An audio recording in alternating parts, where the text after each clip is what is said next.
I think he quit. He did quit. And then there was another guy. Yeah. And who looks a little like you, I think. He does. Yeah, I think he looked He's a little good looking, huh? Yeah, he was very handsome. By the way, McConaughey-esque. People think that I look like you. For real? I've seen that on maybe because we're both, glasses, and we don't say fuck or have hair, or we're friends with crazy people. I was watching a comedian the other day, a well-known comedian, and he's successful, and he was telling a joke that was pretty, just regular material about whatever, but he dropped F-bombs pretty much every fifth word. Yeah. The effect that has on the act. So he's seen as an edgy guy. Right. But the joke was literally like sprinkles on donuts are crazy, right? But putting the F-bomb in every other thing, he's not us. He's edgy. He's like, if I was a teenage kid, I'd be like, oh, this guy's pretty cool. Right. You know what I mean? Right.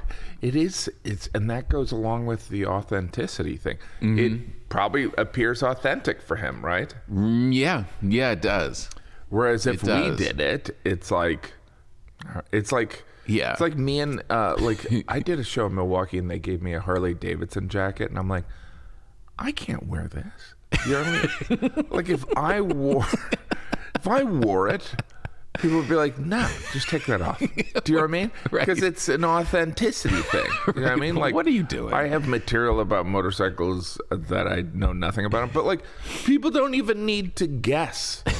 Right. They're like, no, he doesn't. I wouldn't, like, if there's a disaster, we need someone to ride a motorcycle. People be like, well, obviously not Jim Gaffigan. Do you know what I mean? Does that 3-year-old, how's the balance on the 3-year-old? And so, but it's the authenticity thing. It is. I don't know if I talked about this with you and Fortune, but the whole thing of, I think that, and this is totally, there's other issues, but I think that for clean comics, there is a big disadvantage because we will never get the attribute or the adjective edgy. And I think that like that is it's what everyone wants. You want a little edge. Right. But my theory is that like Seinfeld, point of view, like it should be point of view. Right. But edge is kind of a lazy thing. It's kind of like the equivalent of like saying to a teenage boy, there's going to be a woman in a tight sweater. Do you know what I mean? Does that make sense? Yeah. I don't know if I'm making any sense. No. It's true because you could be talking about. I don't want the baker to feel bad. You could be talking about the same things, but if you aren't, sometimes I'll get reviews that say something like he's clean, or he talks about family, but letting the reader know this material is like pretty provocative, or this is like it does have some edge to it. Like, you're right. Like the first half of it, if you say that, then everybody just thinks, well, it must be just vanilla ice cream. Yeah. But it really has, when you see Brian Regan ranting about something, he's angry. Yes. You know what I mean? He's just doing it in Brian's way. Right. If Brian... like you don't want to see... I don't know if I want to see Brian angry. You know what I mean? Yeah. I feel bad. Yeah. No, in the same way, like you can't wear the Harley Davidson jacket. I remember early on at the Comedy Cellar going on after a tell when I first got down there, and I was like, well, I've got to lean against the wall and curse. Yeah. The audience, who didn't know me from Adam, was like, what are you doing? Like, you could feel them be like, that's not you. You know what I mean? Right, and I don't curse really all day long, so why would I get on stage and start doing it? Yeah, it is so interesting. Yeah.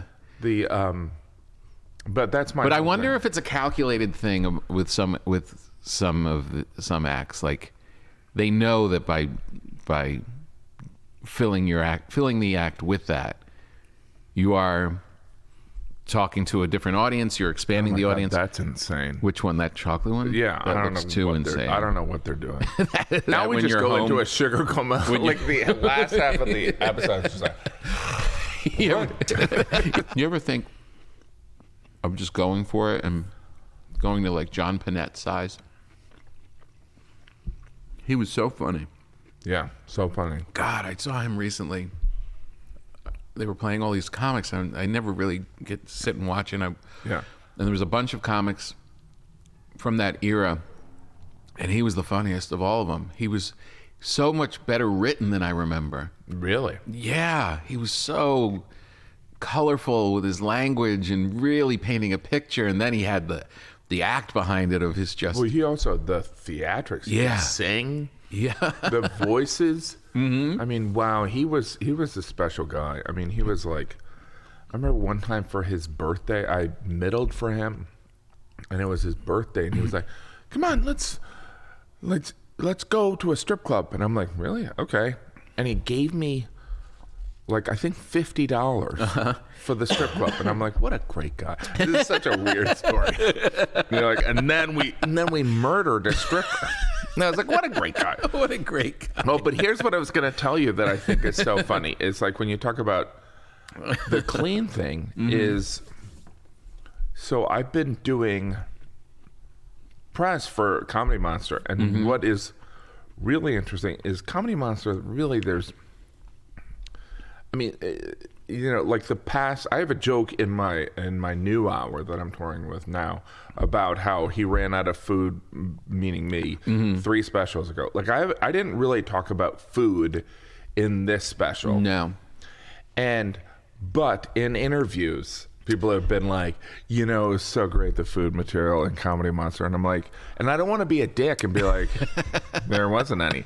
But like, I'm so associated with it. Yeah. They just assume where they're Well, you like, talk about being chubby in it. So yeah, and then there's the catcalling other people's food in a restaurant. But right. Yeah, but you think that's a process of them wanting to, like, you're known for that? Like they want you to talk about it? I think it's similar to the clean thing in that, because what I thought you were going to say is that no matter what we talk about, we're known as the clean guys, that it's always clean, like it's very safe. But like, I know in one special I talked about cancer. Right. And, it was like maybe 5 minutes on it. And it was, because it affects everyone, right?